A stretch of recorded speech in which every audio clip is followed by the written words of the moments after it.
Here are my molds. Next, I'll add in equal parts of this Amberant epoxy resin. It's a 1 and 1 part, so that means part A is equal to part B. You will stir slowly. This video is sped up just for time purposes, but stir slowly so that you make sure not to create air bubbles or as many air bubbles. I forgot to add in the color on the video, but here's the green, and then here is the pink that I'll be using. When stirring, continue to stir slowly for the purpose of air bubbles. Next, I use this little spatula here to pour in my resin. This gives me a lots of control versus pouring it from the actual cup, because I can pour at slow speeds.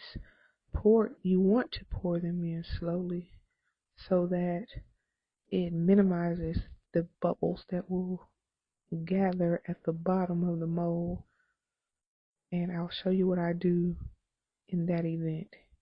Here, you see, I am squeezing from the bottom to the top. This releases the air bubbles that may get trapped inside the cracks and crevices or just plain on the bottom of the mold.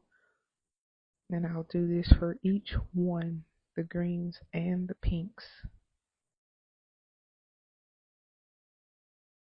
Now that they're all poured, pour the pink and do the same thing. I'll let them sit, fill them up to the line. I'll let them sit for 24 hours because that's how long it takes to cure. And once they cure, then we're at this step. Time to demold. This one is pretty easy to demold compared to the king and queen and some of the other pieces, because it doesn't have many large rings or whatever you want to call them.